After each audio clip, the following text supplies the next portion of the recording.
So the question is, which of the following best describes the structure of hemoglobin? Option number 1, a single polypeptide chain with heme group bound at one end. In the first option, he is asking the hemoglobin has only single polypeptide chain. It is not correct. Number 2 option, 4 identical polypeptide chains each with a heme group. The four chains are not identical polypeptide chains. 2 alpha, 2 beta chains are there actually. So the option number 2 is also wrong. 3, 2 alpha and 2 beta polypeptide chains each with a heme group. This is correct. There are 2 alpha chains and 2 beta chains are in the hemoglobin structure, and each alpha and each beta chain has one heme group in the middle. That is correct option. Then what about the fourth option? A single large molecule with no subunits. He is saying that the hemoglobin is a single large molecule. This is also wrong answer. And he is saying this is containing multiple heme groups, but multiple heme groups are not there. Only 4 heme groups are there. So the option number 3 is the 2 alpha and 2 beta chains are there. Totally 4 chains are there. That is tetramer. Each polypeptide chain has one heme group in the middle. So the option number 3 is correct. The hemoglobin is a tetramer which has 4 chains.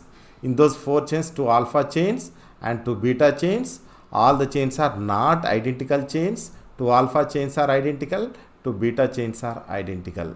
We will discuss about how do the oxygen molecules are transported by the hemoglobin. What is the role of heme group or iron in this transportation of oxygen? And the hemoglobin is also transport the carbon dioxide while it is coming from the tissues towards the lungs. What is the role of iron to attach to the oxygen? These are the questions we are going to discuss now. We will discuss about the hemoglobin structure. How do the iron molecules are attaching to the oxygen with coordinate covalent bond, and how do they transport the oxygen, and how do the hemoglobin is transporting the carbon dioxide while it is coming from the tissues towards the lungs. Hemoglobin structure. Here we will discuss about that hemoglobin structure and transportation of oxygen and carbon dioxide.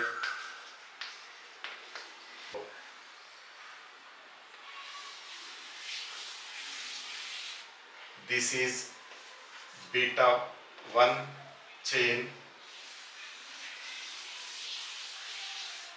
beta 2 chain,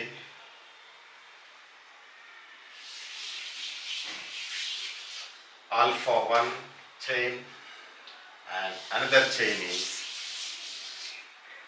alpha 2 chain. In these 4 chains, 2 alpha chains are identical, 2 beta chains are identical. In the middle of the each chain, ferrous ion is there. This is ferrous ion. In the middle it is located. This is not located lonely, but it is located in the middle of the heme. Means a globin protein with 4 pyrene ring is present. So the 2 alpha chains, 2 beta chains, in the middle heme groups are there. In these heme groups, the prosthetic group is the ferrous and the heme globin protein with porphyrin ring. Then we will see what is that. So here the ferrous Fe2 plus, which is now actually oxidized state, nitrogen. In one chain I am taking one chain, alpha chain or one alpha chain or one beta chain I am taking. So in 4 sides this is attached to the nitrogen in the globin protein, and another side a porphyrin ring, tail-like part. Porphyrin ring is there, and the main important thing is the 6th side. 1, 2, 3, 4 and 5th side, and now the 6th side. that can attach to the oxygen in the lungs and formed as the oxyhemoglobin. How is that? We will see. Hemoglobin, then heme group, ferrous, oxidized ferrous, attached to the oxidized ferrous. Then how many? One, this type of rings, 2, 3, 4 are there. This is first one, and 2, 3, 4 chains are there.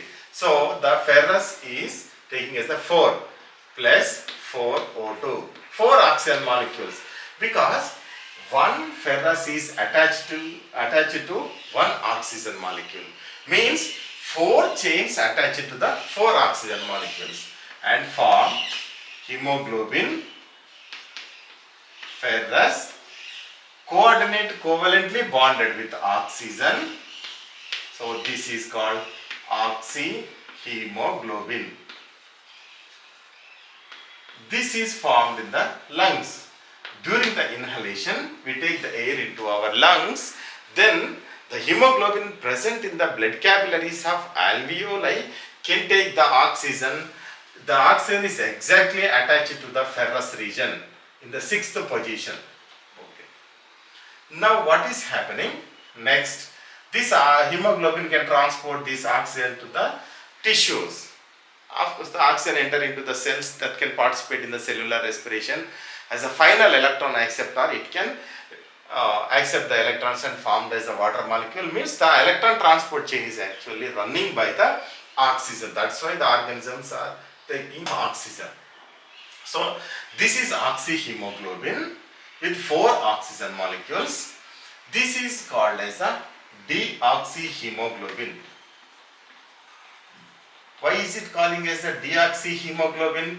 Because it has no oxygen. This one, only this one is called deoxyhemoglobin. Now this is oxygen. Deoxyhemoglobin is combining with the oxygen and formed as oxyhemoglobin. This is happening actually in the lungs. Now,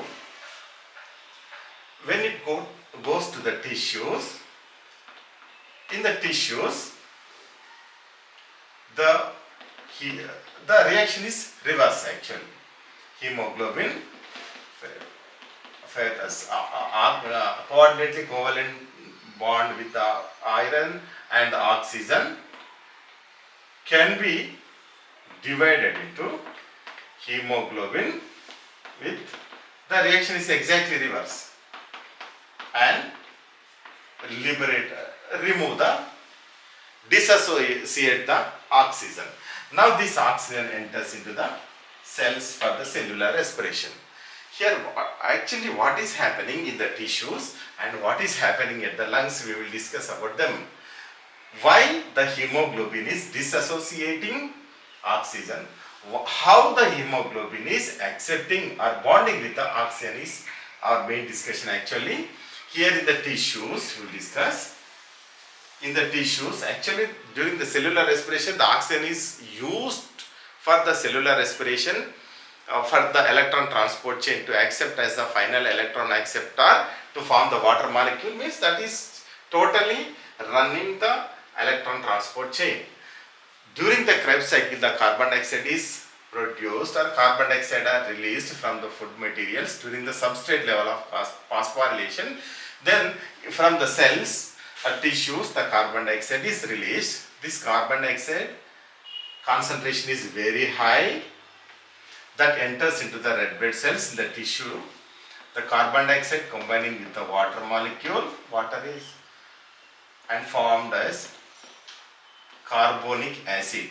Carbonic anhydrase enzyme is participating in the conversion of carbon dioxide into carbonic acid. Actually, the carbonic acid is unstable compound. This can be divided into H plus and bicarbonate ions. This is happening continuously in the tissues, in the red blood cells. If it is happening, what happens? The H plus ion concentration is increased. If the H plus ion concentration is increased, the pH will become very low. So in the tissue region, the H plus will become high. That means the pH will become low. The H plus ion concentration is increasing. The acidity is increasing. The pH level is decreasing. Then what happened? The hemoglobin, in the hemoglobin now with ferrous. Now this is the position. Then what happened? This H plus has affinity to bind with the hemoglobin. Then the H plus ion has high affinity to bind with the hemoglobin than the oxygen. Then what happened? This HB is formed. Amino hemoglobin, this is called. Then it releases the oxygen. So here, why do oxygen is disassociating from the hemoglobin? Means here the pH is low. Then pH is low means H plus ion concentration is very high. If the H plus ion concentration is very high, that means the H plus has high affinity to bind with the hemoglobin than the oxygen. That's why it is removing the oxygen and attaching to the hemoglobin. This is called amino hemoglobin. Amino hemoglobin is forming. Why this is happening? Why do the amino hemoglobin is forming? Means due to the attachment of H plus ions. Why do the H plus ions are attaching to the hemoglobin? Their concentration is increased in the red blood cells. That's why the amino hemoglobin is forming. So the amino hemoglobin is forming, and this is attached to the carbon dioxide and formed as amino hemoglobin with ferrous plus CO2. This is called carbamino hemoglobin. This is called carbamino hemoglobin. So the carbon dioxide is also attached to the hemoglobin. When the H plus ions are attached to the hemoglobin, H plus ions are attached to the hemoglobin, and then it can facilitate the attachment of carbon dioxide to this amino hemoglobin. Then the carbon dioxide, this is formed as a carbamino hemoglobin. In this form, this can be transported to the lungs. So first I said that the hemoglobin can transport the carbon dioxide from the tissues towards the lungs also. While it is coming from the lungs, it can transport the oxygen in the form of oxyhemoglobin. It can leave and disassociate the oxygen in the tissues due to the presence of high H plus ion concentration or low pH. Then it is attached to the carbon dioxide, and again it can be transported to the lungs. In the lungs, what is happening? Lungs region.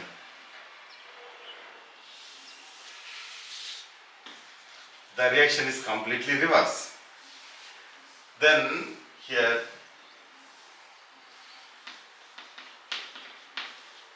hemoglobin with iron CO2 can be divided as H plus hemoglobin plus carbon dioxide. So the carbon dioxide is releasing. The H plus ions also releasing. Why this is happening here? In the lungs region, the H plus ion concentration is very low. So the pH is very high. The H plus ions are very low because H plus ions are taken by the bicarbonate and formed as a carbonic acid. Then this carbonic acid can be divided as H2O and CO2. This CO2 is expelled out through the expiration process. So this reaction is reversed once again, and so the H plus ions are continuously taken by the bicarbonates. If the H plus ions are continuously taken by the bicarbonates, what happens? The H plus ion concentration is decreasing. If the H+ ion concentration is decreasing, those are released from the hemoglobin, amino hemoglobin.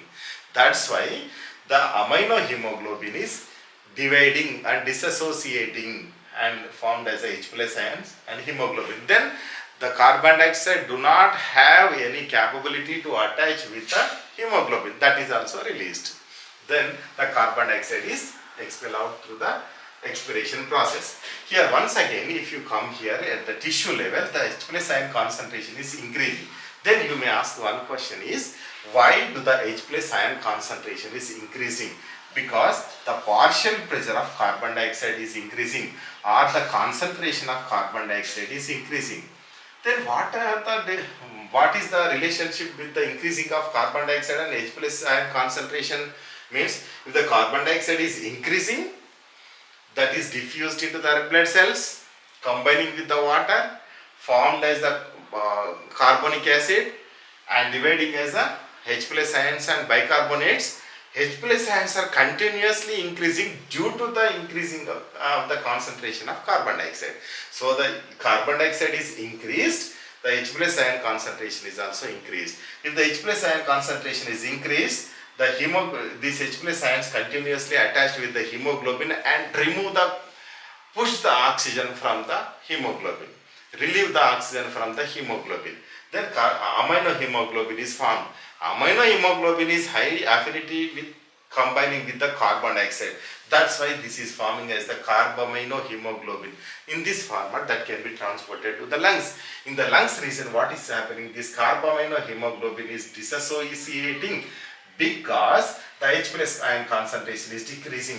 Why H+ ion concentration is decreasing? Because the carbon dioxide concentration is very low in the lungs. The carbon dioxide concentration is very low in the lungs. Why carbon dioxide concentration is very low in the lungs? Because that is expiring, that is removing from the lungs. If the carbon dioxide concentration is decreased, what happened? The H+ ions combined with the bicarbonates and formed as the H2CO3. That reaction is reversed and it can be disassociated as a H2O and carbon dioxide.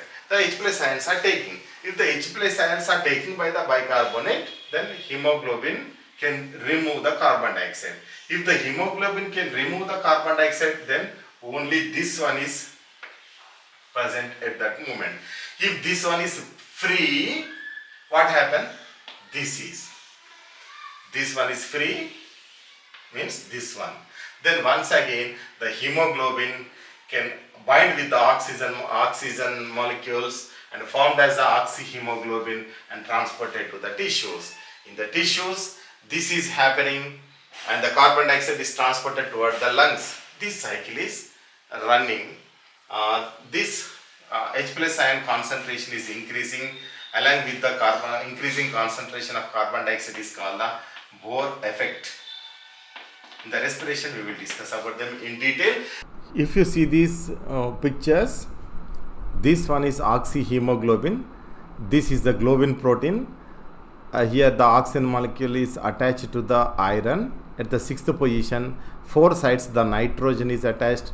This side R is there. This is called the side chain, which is called as a porphyrin ring. So this is the globin protein. This is ferrous. Oxygen is attached. This R is called the porphyrin ring. This is called oxyhemoglobin.